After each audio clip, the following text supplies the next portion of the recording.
Today I'm joined by Callum Turner. Callum is an actor, stage and screen. Capture on the BBC was one of the best dramas I've seen in ages. And Emma, most recently out. Thank you for joining us. Okay. How are you doing? I'm very well. How are you? Yeah. Now we've got the niceties out of the way. Yeah. So Callum, just to give you... We should just also, we grew up together on the same estate. So we've known each other all our lives. I was going to sort of go, I was going with a bit more sort of, you know, professional, not that we were sort of old mates. No, we should definitely say that we've known each other our whole lives. It makes it easier. All right then. So Callum, thank you. Yeah. So Callum and I do grow up together. From your point of view, how did you get started? What did you do to get into the industry? Well, when I was about 19, I decided I was going to try it. And what I did was went to Central School of Speech and Drama and did 2 night courses over the course of 6 months. And I did another course at City Lit with the Alexander technique, read as many plays as possible and watch films. I mean, I watch films all the time. Right. All the time. So did you know you wanted, so at 19 when you were doing these drama courses, did you have your mind on being a film actor? Is that what you I just wanted to be in the film industry, and because I always loved films, and I guess passionate is the word, but more like a fan of it, and you know, but I had no right really to do that because I didn't do anything at drama secondary school. I just knew that I loved films, and after that initial 6 months, there was enough in it for me to get myself behind. You know, I could see an evolution, and when I started, I really wasn't very good. You know, and I worked hard. And how did you know you weren't very good? That's always a question, like as an actor, because obviously you're sort of putting your heart out there and your performance out. What sort of signs? Well, I know. I actually. Did anyone say to you? I know that now with hindsight. Because you watched it back. At the time, I probably thought I was amazing. Yeah. That's how I know I was very good. I was starting, and it's a skill, and it's a craft, and it's a job, and you know, you have to work hard at anything, you know, to get better, and you have to keep working, and I just kept following my nose, and I worked in a shop too, and that money, as well as on my rent, would then go on the plays that I would read, or the theatre that I would watch, or the DVDs that I would buy, because 10 years ago, before Netflix and, you know, whatever. And I would be really competitive, like with my friends, and be like, have you seen this film? Have you seen that film? And go to HMV and buy 10 DVDs and then watch them all over the week, and then go to HMV the next week and do the same thing over and over. When you were watching those films, were you looking at the actors, and were you were you studying their craft, or were you thinking you wanted to do that? Was there a particular actor in mind that sort of was there a moment, was there a film where you thought that was? I guess over the course of my life, there's been loads of films. Like A Room for Romeo Brass, I always say, was one of the ones that really affected me a lot when I was a kid. I watched that movie when I was like 12, and it scared me, and to have that kind of reaction from an art form, I found incredibly interesting, fascinating, as a young boy, but didn't really understand then, oh, that's what I want to do. That wasn't my thought. Every actor you can learn from, and every performance, and every director. And as I started out, it was like Robert De Niro, Al Pacino, Daniel Day-Lewis, Gary Oldman, you know, those guys for me. Denzel Washington I always loved. And then you keep, you know, you file out and you know more, and then you go, right, well, Mike Lee in Naked, David Thewlis, that performance is like knocked out of the park. And then so I watched that film so many times, and then I bought the book script, and I would read that, and then I learned the monologue, and I would do the monologue at home, just to keep pushing and trying and testing and playing, and that stuff is very important. So it sounds to me like, you know, for people thinking about going into acting, it's not just about sort of turning up on day one saying I want to be an actor. Behind an actor, there's lots of sort of the research element going into it. There's the watching of films. There's the almost studying the craft. So yeah, because it's a skill. It's a skill. If you want to be a plumber, if you want to be a builder, if you want to be a banker, if you want to be a musician, you know, you learn the instrument, and the instrument is you and your mind, and you pick up skills and whatever tricks or whatever to get into the truth and channel that truth. And I always just thought if I could keep watching the people that I loved and I was inspired by, then somehow that would seep into me. Like, for instance, Paul Thomas Anderson's There Will Be Blood is, for me, one of the best films of all time. And I watched that probably about 5 times this year. Yeah. Wow. Okay. Yeah. Because so on those that, performances I love. The roles you've played. So let's think about some of the roles you played. Like the role you played in Emma compared to the role that you played in Capture, compared to the role that you play in Fantastic Beasts, are very different. How do you as an actor sort of prepare for those roles? So we know that you've watched and learned from others and you've sort of developed your own craft, but how would you talk us through the process of, like, sort of you get a script and then what do you sort of do? Well, the first thing that's very important for me is to understand what kind of film I'm in. So what is the energy that I'm bringing? Then the second purpose would be what's my character's point in the story, because we're telling a story ultimately. Yeah. And then the third thing would then be exploring who that person is. And then the fourth thing is the final thing in which you play. And you get to the point where, for me, I have to know the lines inside out. So the idea is that I'm improvising the lines, not thinking about them. Have you ever got it wrong? Have you ever sort of thought, like, do you ever turn up on set and start reading a line and just think, oh no, I've really, all the time. Good. Really? So what would you do in that situation? Do you step out? Do you pause? You've got to be free with it. You've got to be. I have to be free with it. I have to be able to let it go, because you're handing over a process. But there was a moment on Fantastic Beasts. One day, it was like a Tuesday morning. It was like we were shooting at, like, I think it was before 9 or whatever. I wasn't awake. You normally get about 11.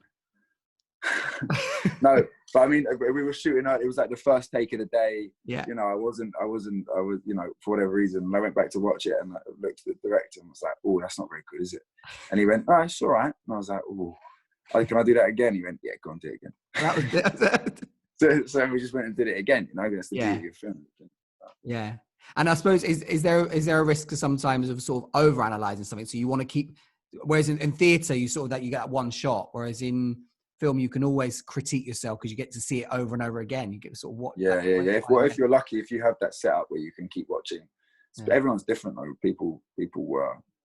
Some people like to watch. Some people don't even watch the film. You know. Oh, really? Yeah. I bet you watch yours on repeat. Yeah, I've just finished one now. So, of all 8 in the morning. Yeah, set your alarm. Well, what film should I watch of myself today? Yeah, that one again. By the way, I loved Capture. How was Capture filming Capture? Because that was really different to anything you've done before. But it seemed that Capture was amazing. I mean, it was honestly one of the best things I've seen on BBC in ages. It was. Thanks, mate. Thank you. That's Ben Shannon, because he wrote and he directed and he put that all together. It's all in his mind. And it was a great show. I loved it. I loved working with him, and I loved there was, I guess, the freedom of Sean for me was the arc of long day's journey into night, man searching for his soul, and is dragged back into this nightmare in which he has to fight his way out. Understatement, yeah. And that role was fun because many reasons. My neighbours were arguing for many reasons, but because your neighbours arguing now. They're arguing, yeah. Maybe we should just pause the interview and listen to him. Yeah, what's going on? Add the extras for the online theatre school viewers. Yeah, that's real performance. The Capture was amazing experience because I delved into a world that I was completely unfamiliar with. And I worked with this guy called Steve Smith, who was basically the guy who got me big. and we worked out, and I was on a regime with him, and he is an ex-paratrooper. So we'd have lunch with each other most days, and he'd tell me stories and stories and stories and stories and stories about being in the army and experiences that he's had. And so I put those into my head, and that was a lovely journey to go on with someone, and I was lucky because he was so willing to share with me. Yeah, and I bet, and you could draw upon that as an actor, I bet. Yeah, completely, and it just basically guided all of my decisions. I also work with an acting coach on every job that I do. Now I have done for the last 7 years, and it's a very important part of the process for me in uncovering who I'm playing. Just thinking about sort of who'll be watching this as the online theatre school, and sort of things about what they can take from you, because obviously with your experience now, I remember watching an interview before where you said that you learned from other people's mistakes, which I thought was you learned from your mistakes as well as other people's mistakes, which I thought was a really interesting way of putting it. So what advice would you give to somebody who was starting out? You know, they want to be an actor. They've got as far as sort of knowing they want to do it. They've done the research. They've sort of crafted a skill set of their own. What advice would you give them if they were starting out into the industry today? Dive in and take as much information as possible from all of the people that are doing it. And whether that's interviews or school or books or plays and films, TV shows, find out what you want to do. What will they come against, Callum? What brick walls might they come against? I mean, that was great advice. I'm just sort of thinking as well, but what?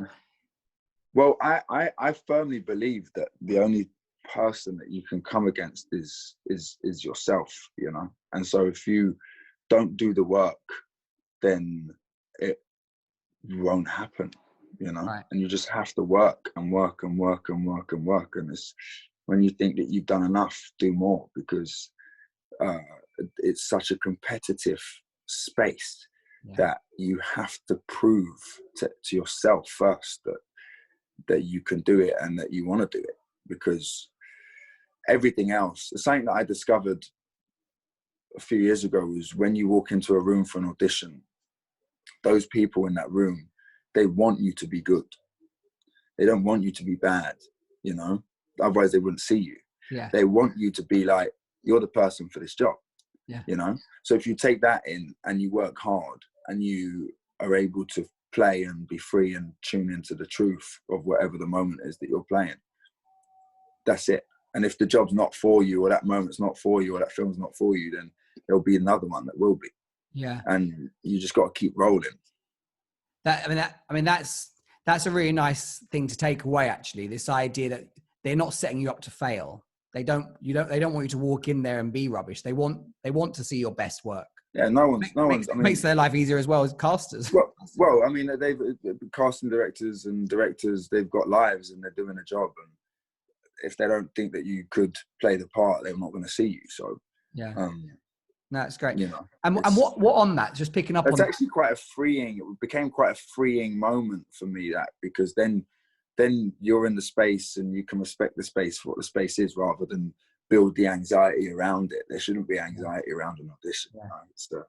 I suppose it's like a driving lesson. When you go and sit there driving, when you've got someone sat next to you, you suddenly can't drive, and you're like, yeah. So you've been I remember a casting director saying to me, and the reason that auditions are so important is because that's where you learn, you know. And she said to me, I don't know, it was early doors, and she said to me, you know, Callum, you should prep for an audition as if you've already got the part. And I thought, that's so brilliant. Yeah, of course you should do that. That makes so much sense. I must have been like 21, 22 or 23 or something. I was like, that makes so much sense. Of course. Yeah, right. Yeah. You know, and everything has to be taken seriously, and you can't, you know, muck around. I know some actors, I don't know if you do this, but some actors arrive in character and leave in character or I mean, is that a thing? I mean, I've only heard these, you know, rumors. Like, do you turn up dressed as sort of Willy Wonka if you're going for the part of Willy Wonka? I guess there are boundaries.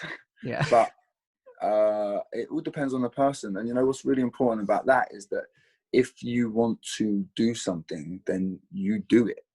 Right. That's You don't when hold. it becomes. If you've made that decision to go and turn up to an audition with Willy Wonka, then don't sort of do it half-assed. If that's what you want to do, yeah, then that's what you should do, because it's all about your creative experience, your creative journey. And there are boundaries, and people might go, right, that's too much. You know, they might, but then they might go, well, there was something in that. You know, they were doing something, that person. So maybe we call him in again or her in again and give some direction. Do you do if you audition for a part that's American, for example, would you speak an American accent the whole time, or would you switch it on for the part? Or yeah, I like to do that. I like to do, if I have the opportunity. So like when I did Tramps or Only Living Boy in New York, I went there both times a month before, and stayed in the city, stayed in the place. When I did Tramps, I moved so far out into Greenpoint, and it took me 25 minutes to get to the subway station every day. But I wanted to be in the Polish neighborhood because my character was Polish, and I would go to the Polish bakery every day, and I would have pierogies for lunch every day. And I even got a job. I didn't work. I mean, I hung out in a hardware store with Polish, second generation Polish American. And that was so important to get the essence, you know? And I have some friends that are very kind to me and allow me in the States to stay in an accent. And some friends are like, that's weird. I don't like that. And that's cool, you know, boundaries. And then you choose, you know, like, good morning. What are you doing, Callum? Howdy. How you doing? Callum, can you stop doing that? It's a bit weird. Yes, well, some people don't like that, but then there are people that are like, yeah, cool, I understand. And my friend Kelly, for instance, I was staying character the whole time and staying in American accent, evening after evening after evening. And, you know, that helps. And then sometimes dropping out of it helps. You know, it's all job to job and person to person. Someone once told me, they said, you got to dance to the rhythm of your own beat. So if your beat is that you want to go and do the panto, that's your beat. So you got to dance to that, and that's and if you want to do films, then that's your beat, and you got to dance to that. You know, and plus working hard. And don't sort of try and please everyone. Just be. I mean, obviously you got to please people, but just make sure you're focused on what you want to be as an actor. Yeah, but with the boundaries, you know, because other people, you know, you're going into a workspace ultimately. Yeah. And so you have to respect other people's boundaries. But yeah, the more you can be true to yourself and true to what your idea of this moment is, then the better it is for you and ultimately them too. So you touched upon something a second ago when you said that there's a lot of actors out there, and with that comes a lot of rejection. So what would you say to sort of an aspiring actor, or so someone who's doing what you've suggested? They're working hard, they're motivated, they've got their eye on the ball, but they're just being knocked back. Like, how would you sort of, in terms of just looking after yourself, what would you say to actors who are getting knocked back all the time? Because it must be a challenge to be an actor, to have this sort of rejection. Yeah, I mean, it's the rejection thing is part of it, but it's not really rejection, because I can't speak for how someone would take it for themselves, but my experience of the audition process and getting close to things and wanting them, and you know, going to bed trying to manifest it and waking up being like, I want this. You do that? Yeah, completely. Yeah. Because that's part of it. That's part of the job for me. That's part of the job. And the audition process is you're learning. You know, you're learning your craft, and like, treat the auditions as if you've already got the job. Get into character. That's your job. Your job's not like, I'm just going to learn some lines quickly and then watch reality TV show and then maybe go out on a night out. That's not your job. Your job is watch the documentary about the thing that you're auditioning for, learn the accent, watch a film that's not dissimilar about it, watch something else, you know the lines inside out. So then when you go to the audition, you're going to work, you know, right. And you've got to treat it with respect, So the rejections are almost part and parcel of the... Yeah, but it's not even rejection, because it's just, that wasn't your job. Right. Okay. So You know? it's definitely a mindset thing, because it's that. I mean, Yeah, I know what you're saying, but because I suppose... because there's going to be moments that you do get jobs, you know, and right. it's And if you see it, it's difficult. If you Of see it as course, part but if you see it as part of the journey, job, it's just the journey. right? Yeah, it's just the journey. It's the experience. It's the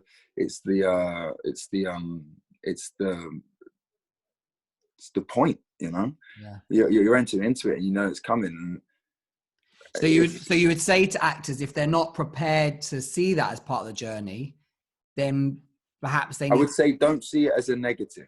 Okay. Obviously, the end goal is, and you want to get to be on the set and working with the director and playing the part, but that audition process is just as important, you know.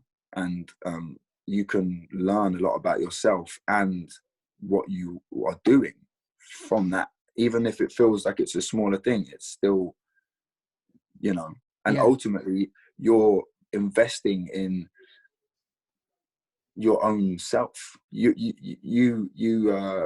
get an audition about the oil rush in America at the turn of the last century, and you find out loads about it, and about the people, and about the landscape, and the time, and the money, and then how it became other things. You're learning.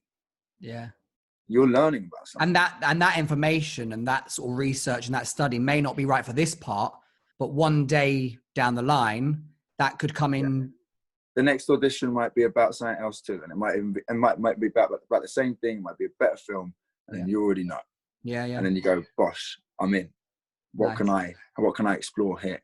Because ultimately, it's about yourself. You know, it's the experience of the person, not whether I'm riding high and doing this and I'm famous. That's not what's interesting. What's interesting is about being there and being... And I think you're right about the fame thing, because having known you for a while, I think you've never sought fame. It's never been your driving force at all. You've always, since you decided you wanted to be an actor, it's been about, I want to be an actor. I want to be the best actor I can be. And the thing that really excites me is being on set with directors, you know, working with people that are the top of their game. That's what excites me. You know, I love working with Colleen Atwood. She's an incredible costume designer. I love knowing her and speaking to her about the character and going in with her, and I'm learning from her. But even coming to see you in the Finborough Theatre, you had the same passion then, though, for acting. I remember seeing you then in that performance, and that audience was, wasn't sort of a big Hollywood movie. There was about 9 people. It had 9 people watching it. I was trying to be polite. All the people that I knew. It was me, your mum, and your brother. I had to buy the tickets for you to come down. I mean, we weren't coming out. You got us free tickets, Callum. Come on. All right, and a drink after. I'll buy a drink after. Fair enough. But like crisps. I mean, and you've definitely improved since then. Yeah, definitely, of course, 100%. That's good. That's the point of being aware of, like, right, when I started, I wasn't that good, but I got better consistently, and I want to still get better. There's still I was getting at as well, like, despite there was only 9 people and you paid for 8 of those tickets, you didn't let up. Like, it was a pub theatre, and you gave that performance as if it was an audition for yeah. Well, thank you. Yeah. I mean, you've definitely improved. I love doing that play. It was so much fun. It was good. Definitely improved. Really good. So you played different roles, but you also sort of your traditional upbringing of sort of like an actor. You didn't go to drama schools. You grew up in a council estate. Like, the people you've met along the way in all different walks of life. You're a bit of a social chameleon. Do you draw upon any of the people that you've met or spoken to, or do you make little notes about mannerisms? I don't do that, but when I think that having such a varied upbringing with lots of different characters in that space made me interested about adventure and going out into the world. And you're probably the same, right? Like looking out and exploring and seeing what's out there. I mean, so I was talking about it last night. I was saying my currency was going out and like being in a different country. That was my currency. I was like, wow, I'm in New York, or wow, I'm in Milan or Tokyo. I'm like looking and exploring and understanding. But then also just playing cops and robbers in the flats and being shouted. 21. And being shouted at and making too much noise. Yeah. Throw a pound down. No, that then translated into acting, and I always wanted to. I really love working in America because it's so different from home. And actually, the capture was something that was way more close to home, as a character, as a piece, as a person, and for myself. And I'd always wanted to. At first, I found it very important to go abroad to work. Does that make sense? Right. Because it was just something that was so far removed from me. Like playing this rich kid from the Upper West Side, so far removed from me. This Polish kid from New York, so far away from me. This punk rocker singer. I didn't know nothing about the music. But when I got that job, I listened to punk non-stop. I listened to Minor Threat over and over and over again. Like the guy who was in it, Anton, and Joe and Alia, we would just share music non-stop. Have you heard this? Have you heard this? Have you heard this? I played in a band. I never played in a band before in my life. I was the lead singer of a band, and we rehearsed. And it was some of the most exhilarating moments I've had in my life. And I only got to explore it because it was this inquisitiveness to go away to play something different that was so far removed from myself. And never complacent, never sort of take it for granted, never go, oh, I'm going to New York. It was always an element of excitement of doing those things. I remember when I got that job, I watched Blue Ruin. So Jeremy Saulnier is the director of Green Room, and he did an incredible movie called Blue Ruin just before, in which actually, this is a really beautiful story. He'd been making some films that hadn't had a real big impact, and he was quite a successful DOP, and he'd written this script, him and his best friend Macon, and he remortgaged his house to finance the movie. Oh wow. Completely committed to it, and the movie was a huge success. And his wife, and he's got like 3 kids, and but he really believed, really courageous, really courageous, and believed in himself, and made this beautiful film. And I remember when I got Green Room, I was rolling around. I had like white trousers on. I had this T-shirt that I ended up wearing in the movie. I don't think I changed clothes for like a month. It was, but I was going in the punk, thing, you know. I was like, I pierced my ear. And I started doing the singing and the music and immersing myself in that world. So the answer is yes, I do. But only once there's a character. Maybe I do unconsciously, but it's normally when I have the character that I would do that. Like in Tramps, for instance, I combined 3 different people for that character. This basketball player, I went to a basketball game, again, immersed myself in American culture. I went to a basketball game to know what that was like. I went to a baseball game just to know what that was like. And there was this basketball player called Chris Bosh, or Carl Bosh, and I loved the way he moved. I thought, I'm going to take that. And then I watched Seinfeld. I watched every episode of Seinfeld because I thought that's like an American New York institution. You know, I got to watch Seinfeld.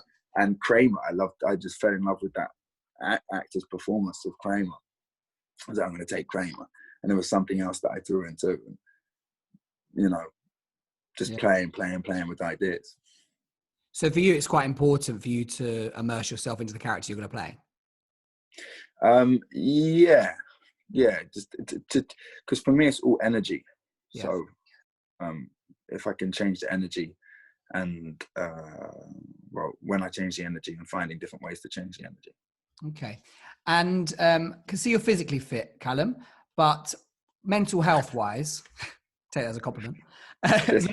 mental health wise, how do you, this is off a tangent now, but it's something that I think, knowing, a fair amount of people that work in the creative industry, often there's times where you are playing a part and you're on your own, and you're having to get yourself into that headspace, or you're learning the lines on your own, or you're sitting in, the waiting area or your trailer or whatever on your own. And on those days and then months where you might not be working. And so lots of actors I speak to sort of on the surface sort of have sort of quite nice, glamorous lives, but there's a lot of it is on their own and in isolation, as well as obviously working with people.